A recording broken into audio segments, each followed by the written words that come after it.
Hello बच्चों, मेरा नाम है पुलकित शर्मा और स्वागत है आपका अतुल्य एडुकेयर में। तो बच्चों, आज हम लोग क्लास 8 का हिस्ट्री का चैप्टर इंडिया आफ्टर इंडिपेंडेंस में लेक्चर 3 देखने वाले हैं। ठीक है, इसके पहले हम लोग लेक्चर 1 और लेक्चर 2 देख चुके हैं। लेक्चर 1 और लेक्चर 2 में क्या किया है, एक समरी के तौर पे थोड़ा रिवाइज कर लेते हैं। ठीक है, तो लेक्चर 1 में हमने ये देखा था कि इंडिया एक न्यू और डिवाइडेड नेशन बना था। क्या बना था? न्यू और डिवाइडेड नेशन। न्यू नेशन कैसे? क्योंकि उसका इंडिपेंडेंस हुआ था 15 अगस्त 1947 को। ठीक है, और डिवाइडेड क्यों? क्योंकि जब इंडिपेंडेंस हुआ तो दो चीज में इंडिया डिवाइडेड था। दो चीज क्या था? पहले था कि डिवीजन ऑफ ट्रस्ट, कि इंडियंस को इंडियंस में ही आपस में ही ट्रस्ट नहीं था। ठीक है, और दूसरी चीज क्या थी? दूसरी चीज ये थी कि जो इंडियंस थे उसमें डिवीजन ऑफ क्लासेस भी था। डिवीजन ऑफ क्लासेस मतलब मैं ये कम्युनिटी का, तू दूसरे कम्युनिटी का। मैं मैं ये कास्ट का, तू मैं ऊंची कास्ट का, तू नीची कास्ट का, मैं अपर कास्ट, तू लोअर कास्ट। तो ये सब कास्ट का भी उनका डिफरेंसेस था।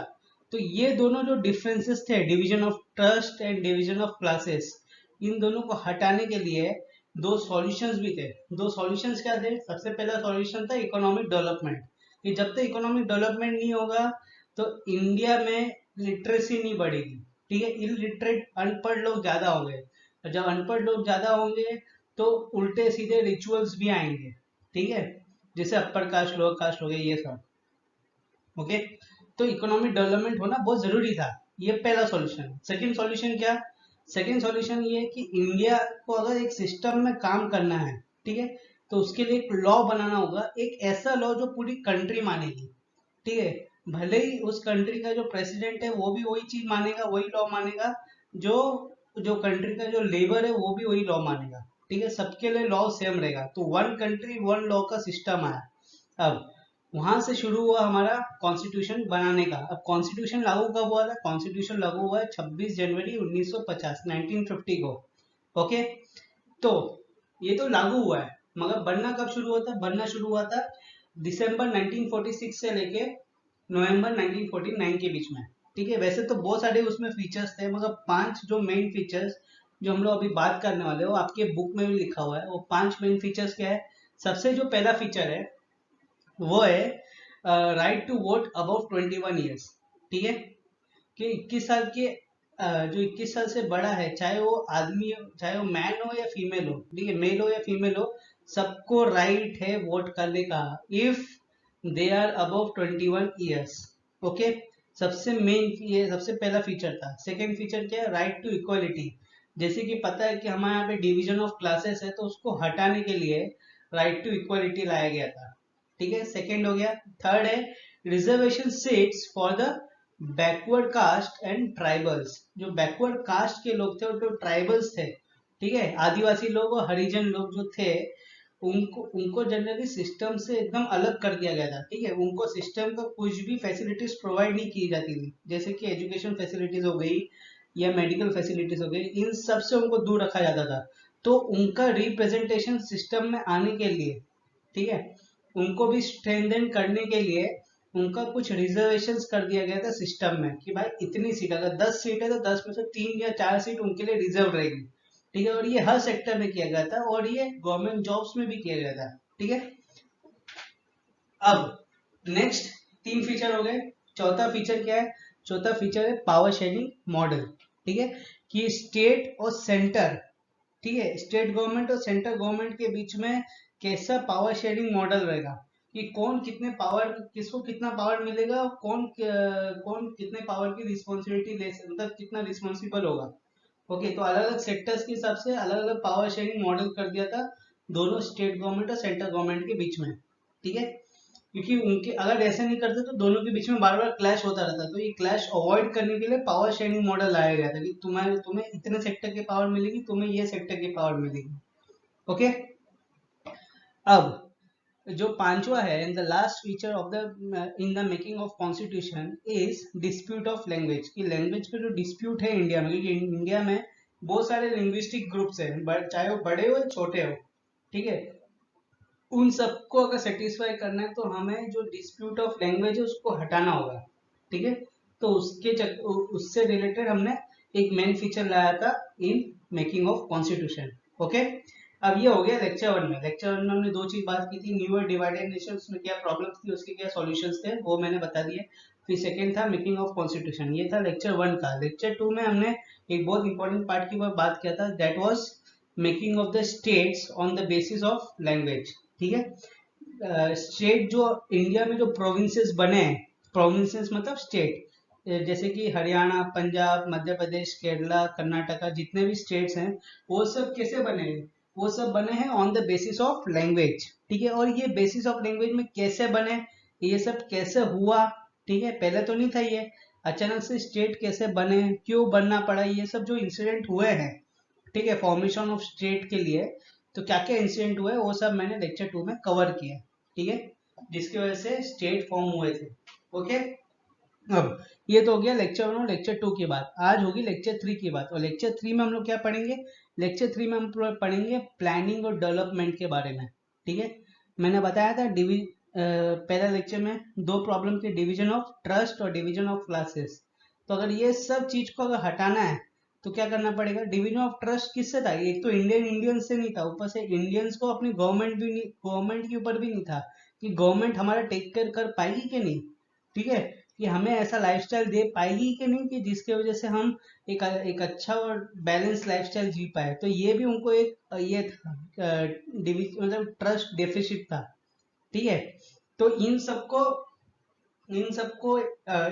ये सब जो प्रॉब्लम्स थे, इन सबको इम्पोर्टेंस, इन सबको अगर देखते हुए गवर्नमेंट ने प्लानिंग और डेवलपमेंट में काम किया था। अब क्या क्या काम किया है वो हम लोग लेक्चर थ्री में मतलब आज देखेंगे। ओके, अब शुरुआत करने से पहले आप ज्वाइन कर सकते हो हमारे टेलीग्राम चैनल में। हमारे टेलीग्राम चैनल का नाम है अतुल्य एडुकेट। उसके साथ हमारे यूट्यूब चैनल को भी सब्सक्राइब करिए, इस वीडियो को भी लाइक करो, शेयर करो, और बेल आइकन दबाओ फॉर न्यू नोटिफिकेशंस। ठीक है, अब देखो, इंडिया जब इंडिपेंडेंट हुआ था तो इंडिया में जो प्लानिंग और डेवलपमेंट से रिलेटेड जो प्रॉब्लम थी वो दो प्रॉब्लम थी। क्या? सबसे पहले तो हमें पता है कि इंडिया में इलिटरेसी बहुत थी और पावर्टी बहुत थी। ठीक है, कि अनपढ़ लोग बहुत थे और गरीब लोग भी बहुत थे, क्योंकि जब ब्रिटिशर्स यहाँ से गए, इंडिया से जब ब्रिटिशर्स गए थे, तो ना ही उन्होंने टेक्निकल बेस बनाया था यहाँ पे, ना ही अच्छा इंडस्ट्रियल बेस था। ठीक है, कि इंडस्ट्रियल जो हमारी इंडस्ट्री थी, सबको उन्होंने एक्सप्लॉइट किया था। ठीक है, ना कि क्रिएट किया था, नर्चर नहीं किया था, एक्सप्लॉइट किया था। और उसके ऊपर से जो हमारे इंडियंस थे, जो इंडियंस यहाँ पे रहते थे, उनकी भी हालत अच्छी नहीं थी ब्रिटिश राज के अंडर। ठीक है, तो वो भी पावर्टी में जा रहे थे। ओके, तो गवर्नमेंट के सामने दो बड़े प्रॉब्लम्स थे रिगार्डिंग प्लानिंग एंड डेवलपमेंट। क्या? सबसे पहले तो जितने भी मिलियंस ऑफ इंडियंस है उनको पावर्टी से बाहर निकालना है। दूसरा, हमें एक ऐसा टेक्निकल और इंडस्ट्रियल बेस बनाना है जिसकी वजह से इकोनॉमिक डेवलपमेंट आए। ओके, अब ये दो मेन ऑब्जेक्टिव को मद्देनजर रखते हुए 1950 में 1950s में गवर्नमेंट ने एक प्लानिंग कमीशन लाया था to help design and execute the suitable policies for economic development.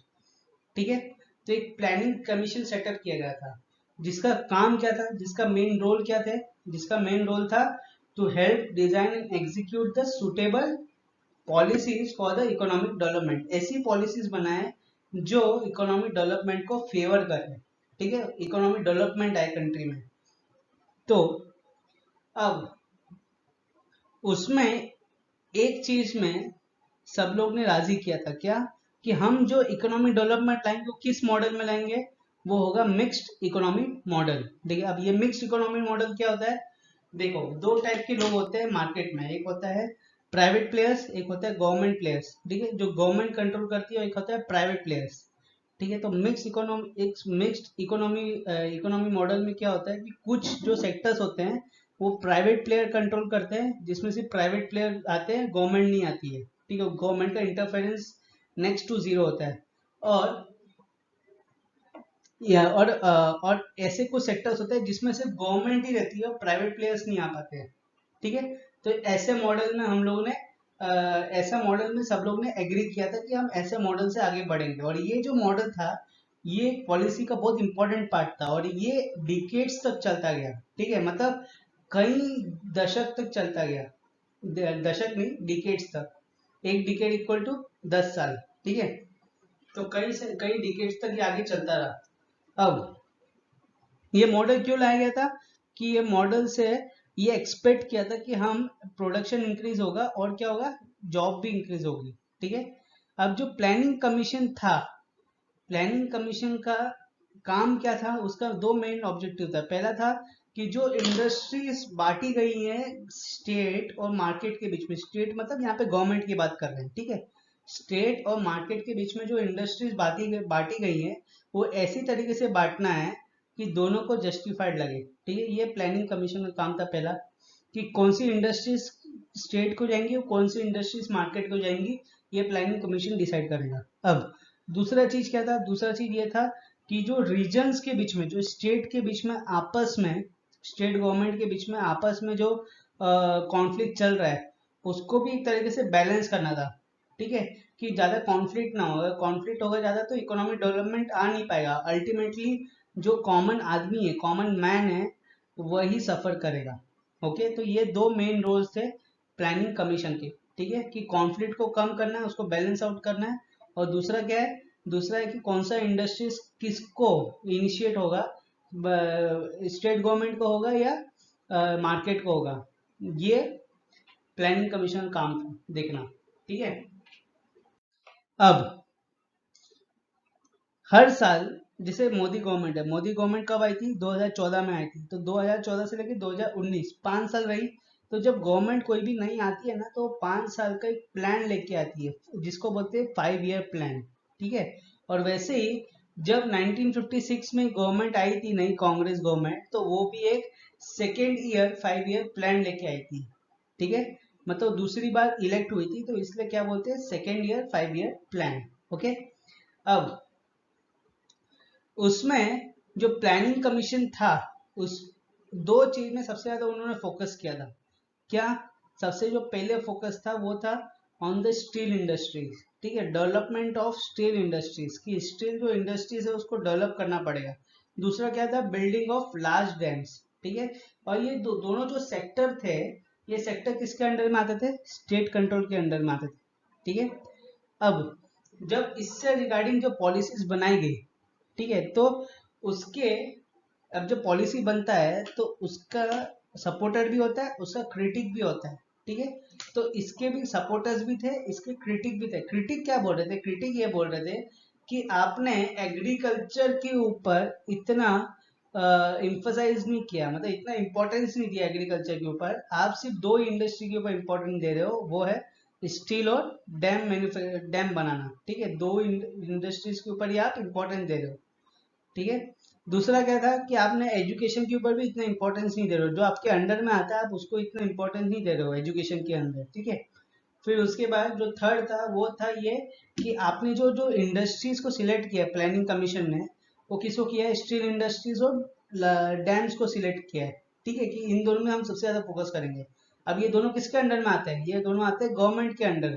तो क्रिटिक का ये कहना था कि आपने ऐसे सेक्टर को सिलेक्ट किया है मेनली जो गवर्नमेंट के अंडर में आते हैं। इसका मतलब उनको रेगुलेशन से किसी पास तो कराना पड़ेगा नहीं, क्योंकि खुद ही गवर्नमेंट का ही प्रोजेक्ट है वो। तो वो ये नहीं देखेंगे कि एनवायरनमेंट के लिए प्रोजेक्ट सही, ये प्रोजेक्ट सही है कि नहीं, वो सिर्फ बनाना शुरू कर देंगे इकोनॉमिक डेवलपमेंट के चक्कर में। तो हो सकता है कि हम एनवायरनमेंट को सेक्रीफाइस कर रहे हैं। ठीक है, तो ये क्रिटिक का कहना था। ओके। अब अब देखो, एक मीराबेन करके एक फॉलोअर थी गांधी जी की, उन्होंने 1949 में ये चीज लिखी थी। ठीक है, अभी जो हमने देखा था इकोनॉमिक डेवलपमेंट वो क्या था, वो 1956 से प्लान किया था। ठीक है, मगर ये क्या है, 1949 में उन्होंने ये चीज लिखा था। जब बात हो रही थी इकोनॉमिक डेवलपमेंट की, तो उन्होंने ये लिखा था, science and the machinery he mankind may get huge return for a time but ultimately will come dissolution.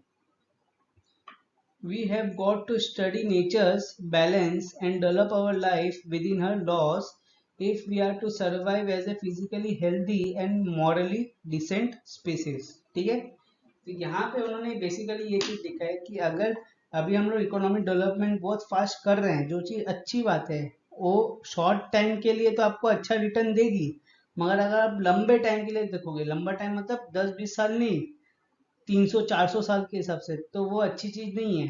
क्यों? क्योंकि अगर आप नेचर से, आप एक्चुअली क्या कर रहे हो, अल्टीमेटली नेचर से खिलवाड़ कर रहे हो, ठीक है।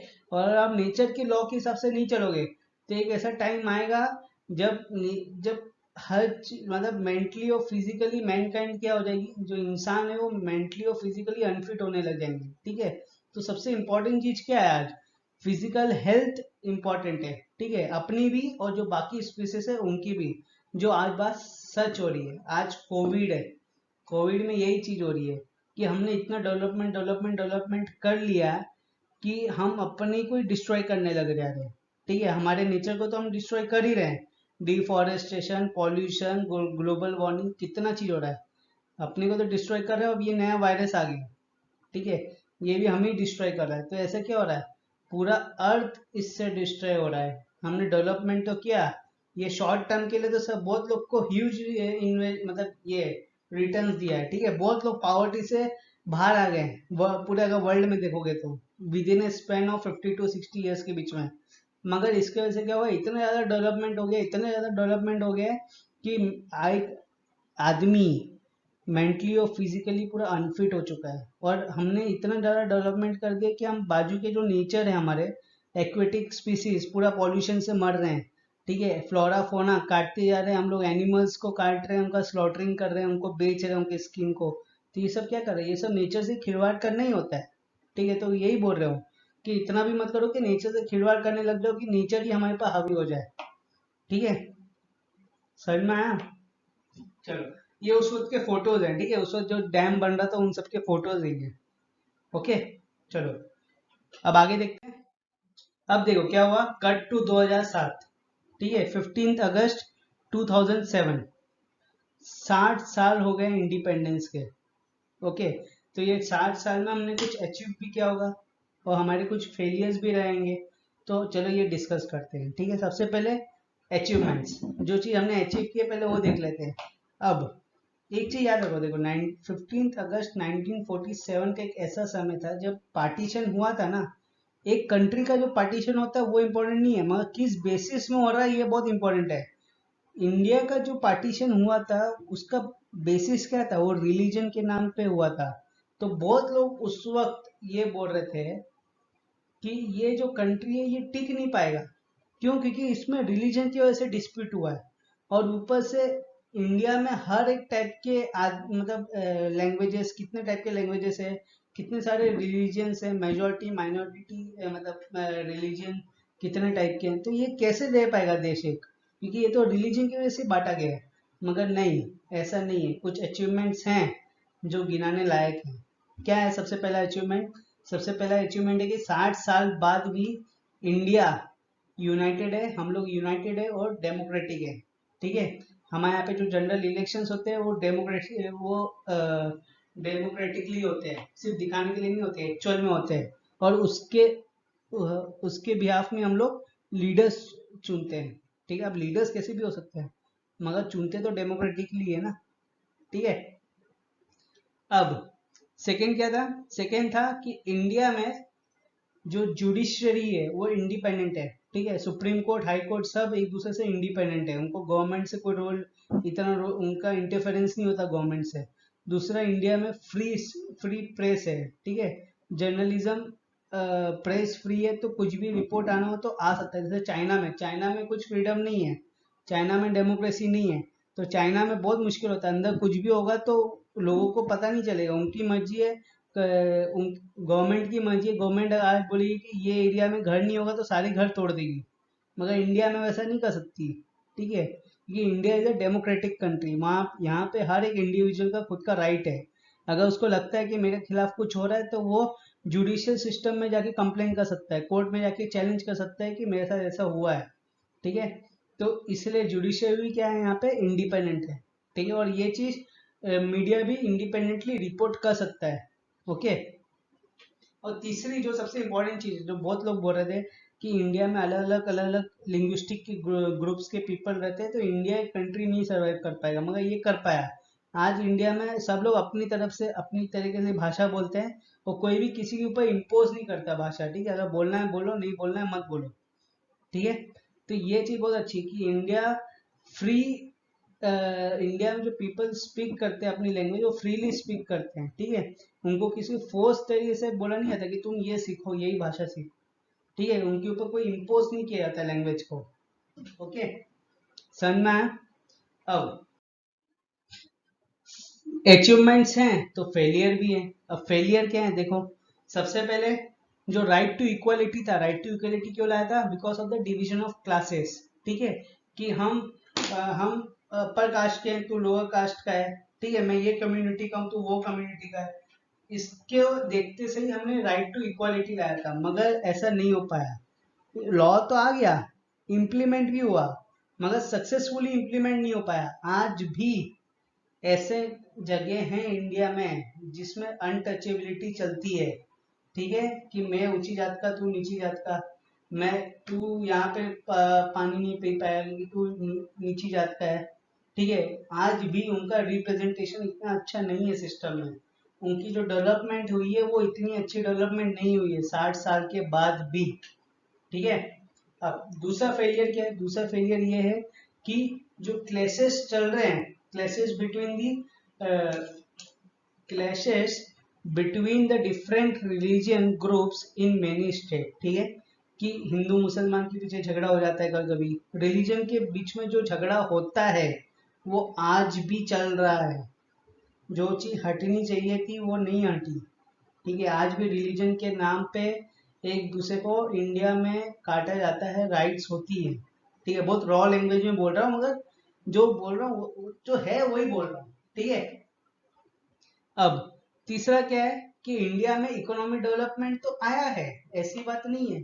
जितने गरीब 1947 में थे उससे तो बहुत ही कम हो गए आज गरीब, ठीक है।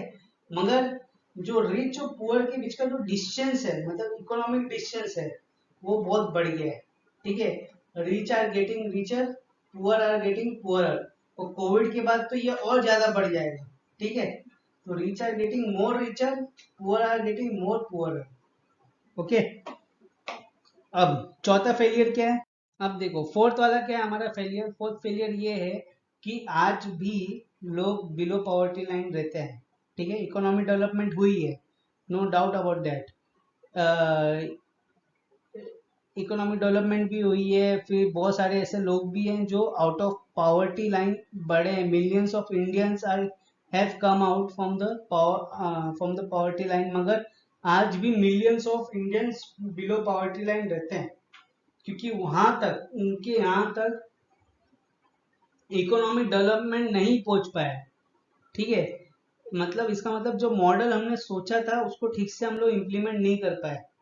ओके, अब आखिरी फेलियर क्या है? आखिरी फेलियर ये है कि जो राइट टू इक्वालिटी है, जो कॉन्स्टिट्यूशन में रिकॉग्नाइजेस है राइट टू इक्वालिटी, जो भी लॉ है उसको हमने रियल लाइफ में इंडियंस में इतना इम्प्लीमेंट नहीं कर पाए, ठीक है। जिसकी वजह से क्या है कि लॉ तो बन गया है मगर गवर्नमेंट ने इम्प्लीमेंट नहीं किया है। तो गवर्नमेंट आज भी देखना, इलेक्शन जब होता है तो क्या होता है, इलेक्शन हमेशा कास्ट बेसिस में होता है इंडिया में, ठीक है।